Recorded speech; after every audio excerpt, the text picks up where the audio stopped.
नमस्कार प्यारे विद्यार्थियों। अपने कक्षा 12 विषय भूगोल के अंदर आज अध्याय नंबर 10 मानव बस्ती के बारे में अपने आज कुछ इम्पोर्टेंट टॉपिक और उससे संबंधित सवालों प्रश्नों पर अपनी चर्चा करेंगे। पहले अगर बात करें इसके ब्लूप्रिंट की, तो इसमें से कुल 3 प्रश्न आएंगे इस पाठ में से, जो कि 4 नंबर का होगा।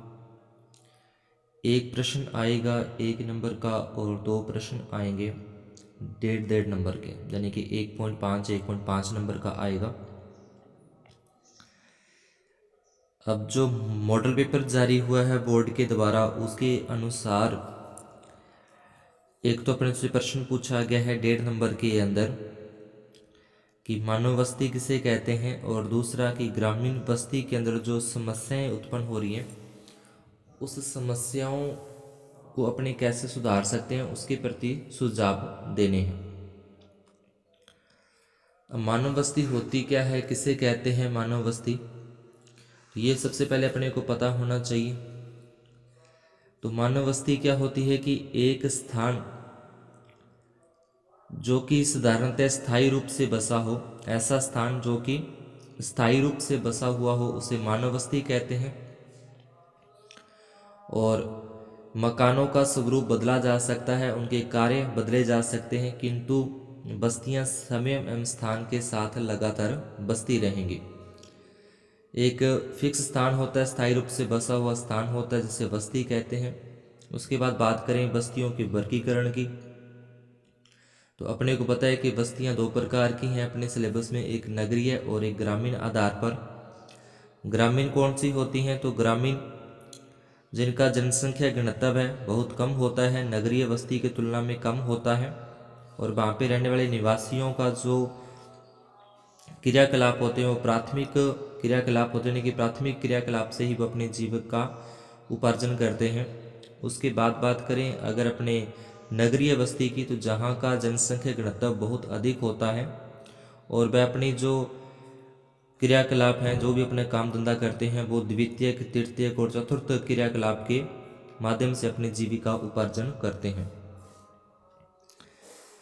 इसके बाद ग्रामीण बस्तियों को प्रभावित करने वाले कारक हैं, जहाँ उनकी जो समस्या है ग्रामीण बस्तियों की, ये इंपॉर्टेंट है कि कौन कौन सी समस्या उसको अपने कैसे सुधार सकते हैं। जैसे जल आपूर्ति है, भूमि है, उच्च भूमि के क्षेत्र हैं, सुरक्षा है, ये आ जाए ग्रामीण बस्तियों की प्रभावित करने वाले कारक आ जाएंगे। बात अगर अपने करें नगरीय बस्तियों का, तो नगरीय बस्ती की परिभाषा तो अपनी होगी कि जहाँ पे जनसंख्या घनत्व बहुत अधिक होता है। आगे नगरीय बस्तियों के प्रकार हो जाएंगे, नगर, शहर, सनगर, मिलियन सिटी, विश्व नगरी, इनके प्रकार हो जाएंगे। और उसके बाद इनकी भी कुछ समस्याएं हैं, जैसे विकासशील देशों के आधुनिक शहरों में आवासों की कमी है, लंबवत विस्तार है, यानी कि बहुमंजिला मकान है, गंदी बस्तियों की वृद्धि प्रमुख समस्याएं हैं। पहला वस्तुनिष्ठ प्रश्न अपने को दिया है, निम्न में से किस प्रकार की बस्तियां सड़क, नदी या नहर के किनारे होती हैं, तो ब नंबर आ जाएगा रेखीय। दूसरा प्रश्न है, निम्न में से कौन सी एक आर्थिक क्रिया ग्रामीण बस्तियों की मुख्य आर्थिक क्रिया है, तो प्राथमिक आ जाएगी, प्राथमिक क्रियाकलाप होता है ग्रामीण के लिए। उसके बाद तीसरा प्रश्न है, निम्न में से किस देश में प्रलेखित प्राचीनतम नगरी बस्ती रही है, तो इसका आ जाएगा सिंधु घाटी। चौथा प्रश्न है, वर्ष 2006 के आरंभ में भारत में कितने मिलियन सीटें थी, तो यह आ जाएगा 40, है नंबर ऑप्शन। पांचवा प्रश्न है, विकासशील देशों की जनसंख्या के सामाजिक ढांचे के विकास एवं आवश्यकताओं की पूर्ति में कौन से प्रकार के संसाधन सहायक हैं, तो इसमें आ जाएगा पांचवें का द नंबर ऑप्शन अपना सही है, द नंबर सामाजिक संसाधन सहायक है। उसके बाद छठे प्रश्न में, निम्न में से ग्रामीण बस्तियों का प्रतिरूप है, तो ग्रामीण बस्तियों का जो प्रतिरूप है वो रेखिक प्रतिरूप भी है, वृत्ताकार प्रतिरूप भी है और तारा प्रतिरूप भी है, यानी कि उपयुक्त सभी आ जाएगा। सातवें प्रश्न के अंदर ग्रामीण बस्तियों में रहने वाले लोगों का व्यवसाय है, तो ग्रामीण के अंदर जो प्राथमिक सारे आते हैं, जैसे कृषि करना है, पशुपालन है, मछली पकड़ना आदि, तो सभी आ जाएंगे ये। 8वें प्रश्न में निम्न में से कौन सी एक समस्या प्राय ग्रामीण बस्तियों में नहीं पाई जाती? तो इसका आ जाएगा प्रदूषण ग्रामीण बस्तियों में नहीं पाया जाता जितना कि नगरीय बस्तियों में पाया जाता है। 9वां प्रश्न है 1982 में विश्व में करीब कितने नगर 10 लाख से अधिक जनसंख्या वाले थे? तो इसका आ जाएगा 175। उसके बाद है सन नगर शब्दावली का प्रयोग 1915 में किसने किया? तो सन नगर जो नगरी का है इसका प्रयोग सबसे पहले अपने दिया प्रेटिक गिडीज ने इसका सबसे पहले प्रयोग किया था सन नगर का। इसके बाद थोड़े लघुतात्मक प्रश्न आते हैं। आप बस्ती को कैसे परिभाषित करेंगे? तो इसका आ जाएगा मानव आवासों के संगठित समूह को बस्ती कहा जाता है। बस्तियों में होने वाले मानवीय व आर्थिक क्रियाकलापों के आधार पर इन्हें ग्रामीण तथा नगरीय बस्तियों में वर्गीकृत किया जाता है। अब बस्तियों के वर्गीकरण के क्या आधार हैं, यानी किस आधार पे बस्ती को ग्रामीण और नगरीय में बदलते हैं? तो बस्तियों का वर्गीकरण ग्रामीण व नगरीय आधार पर किया जाता है। कोई बस्ती ग्रामीण है या नगरी, इसके लिए विभिन्न मापदंड अपनाए जाते हैं, जैसे जनसंख्या का आकार, जनसंख्या का घनत्व, वहाँ होने वाले आर्थिक क्रियाकलाप इत्यादि। तो इनके आकार पर जो बस्तियां हैं उनका वर्गीकरण किया जाता है। तीसरा प्रश्न है मानव भूगोल में मानव बस्तियों के अध्ययन का औचित्य क्या है? तो इसका उत्तर हो जाएगा मानव भूगोल में अध्ययन का मुख्य केंद्र मानव व मानवीय क्रियाकलाप होते हैं। आवास मानव जीवन की मूलभूत आवश्यकता है। बस्ती एकांकी मानव आवास एकांकी आवास से लेकर ग्राम, पूर्वे, कस्बे, नगर, शहर अथवा मेगा सिटी किसी भी रूप में हो सकते हैं। मानव बस्तियों के अध्ययन से मानव के आर्थिक, सामाजिक, सांस्कृतिक, धार्मिक और राजनीतिक विकास का पता चलता है और यही मानव भूगोल की विषय वस्तु होती है। चौथा प्रश्न है, ये दोनों अपने को अच्छे से करने हैं। ग्रामीण बस्ती किसे कहते हैं? ऐसी बस्तियां जिनमें जनसंख्या घनत्व बहुत ही कम होता है, साथ ही वहां के निवासी प्राथमिक क्रियाकलापों द्वारा जीविका उपार्जन करते हैं, ग्रामीण बस्ती हो जाएगी। फिर नगरीय बस्तियां, ऐसी बस्तियां जहां जनसंख्या घनत्व अपेक्षाकृत अधिक होता है और वहां के अधिकतर निवासी द्वितीयक, तृतीयक व चतुर्थक श्रेणी के क्रियाकलापों से अपनी जीविका उपार्जन करते हैं, नगरीय बस्ती आ जाएगा। उसके बाद है विकासशील देशों में नगरीय बस्तियों की समस्याएं बतानी है। तो इसका हो जाएगा विकासशील देशों के अंदर जहाँ पे देश विकास अभी कर रहे हैं, अनियोजित बसावट हो जाएगी, अधिक जनसंख्या घनत्व से स्लम बस्तियों का विस्तार। तीसरा है सामाजिक बुराइयों व अपराधों की अधिकता। चौथा है लिंगानुपात असंतुलन और पांचवा है पर्यावरण प्रदूषण। सातवां प्रश्न है मेगालोपोलिस से क्या अभिप्राय है? तो ये एक यूनानी शब्द है जिसका अर्थ है विशाल नगर, जिसका प्रयोग 1957 में मेंजिन गोटेमन ने किया था। आठवां मेगा सिटी कैसे किसे कहते हैं? तो जिन नगरों की जनसंख्या मुख्य नगर व उपनगरों को मिलाकर 1 करोड़ से अधिक होती है मेगा सिटी कहलाती है। मुख्य नगर और उपनगरों को मिलाकर 1 करोड़ से अधिक हो जनसंख्या। 9वां प्रश्न है सन नगर किसे कहते हैं? ऐसी नगरीय क्षेत्र जो मूलतः 2 नगरों या शहरों के मिल जाने से एक विशाल नगर बन जाता है। ऐसी नगरीय क्षेत्र जो मूलतः 2 नगरों या शहरों के मिल जाने से एक विशाल नगर बन जाता है, ऐसा शहरी नगर कहलाता है, जैसे greater London, Manchester, Chicago, Tokyo आदि।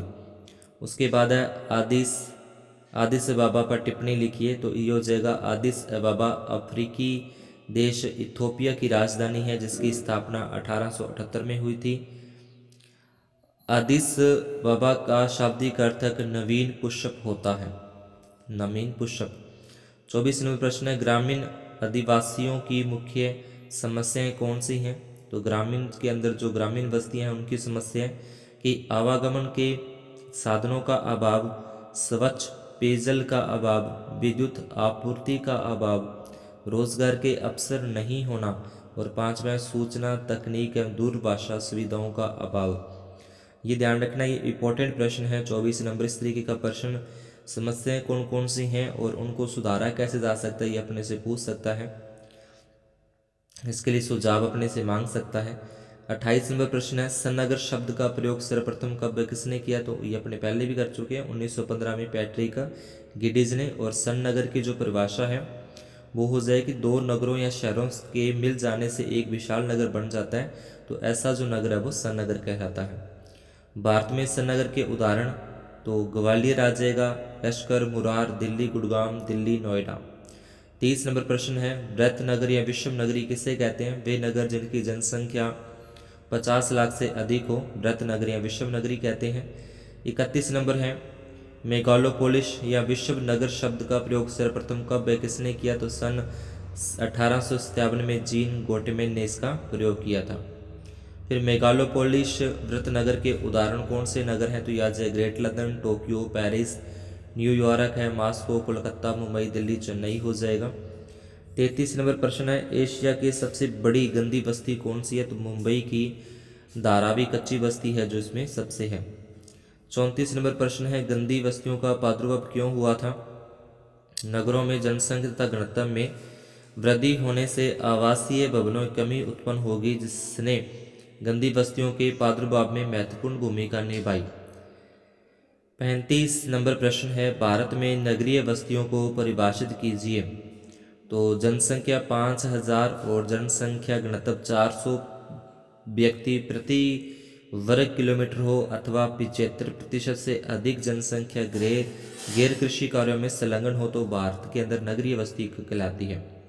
नगरीय बस्तियों की समस्याएं बतानी है तो अत्यधिक जनसंख्या घनत्व है, नगरों का बढ़ता आकार है, गंदी बस्तियों का प्रादुर्भाव है, पर्यावरण प्रदूषण है, उपभोक्ताओं वस्तुओं का उच्च मूल्य है, खाद्य पदार्थों में मिलावट है, अपराधों का बढ़ता स्तर है, तीव्र सामाजिक आर्थिक विषमता है।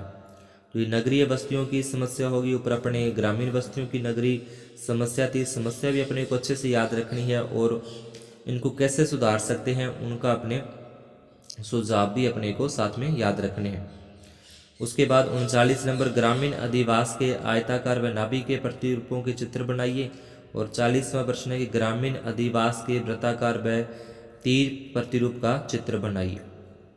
उसके बाद 41 नंबर के अंदर भी है ग्रामीण अधिवास, तो इनके कुछ चित्र अपने को दे रखे हैं अलग अलग, तो वो चित्र अपने को रखने हैं।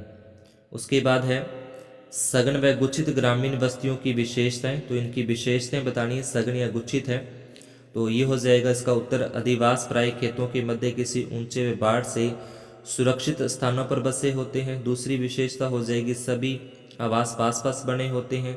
तीसरा हो जाएगा सभी आवास एक स्थान पर संकेंद्रित होते हैं, बाहरी आक्रमणों का मिलकर मुकाबला करते हैं, सघन या गुच्छित जो होते हैं। चौथा है सामाजिक प्रगड़ता होने से एक दूसरे के सुख दुख में सहभागी होते हैं। पांचवा, इनमें आवासों की संख्या 40 से 50 से लेकर सैकड़ों तक हो सकती है। छठा है इनकी जनसंख्या उपलब्ध संसाधनों के आधार पर 500 से या 1000 से या उससे अधिक हो सकती है। तो पूछ सकता है ये भी कि इसमें समस्याएं क्या है या ग्रामीण बस्तियों की विशेषताएं क्या है, तो इस तरीके से इसमें अपने को ये ध्यान रखना है। उसके बाद 44 नंबर है नगरीय अधिवासियों की समस्याओं को बताइए। तो पीछे अपने ये कर चुके हैं, ऊपर अभी टॉपिक प्रश्न किया है तो वही आ जाएगा इसमें। और एक इसके साथ अपने नगरीय बस्तियों की विशेषताएं क्या हैं, तो वो अपनी विशेषताएं इसमें रख लेंगे कि ये इनकी विशेषताएं हैं। तो ये था अपना अध्याय नंबर 4 मानव बस्ती। आज की क्लास में अपने इतना ही। इस तरीके से आगे नेक्स्ट पार्ट के इम्पोर्टेंट प्रश्न पाने के लिए चैनल को सब्सक्राइब जरूर कर लें, वीडियो को लाइक और आगे शेयर जरूर करें। धन्यवाद, शुभ दिन।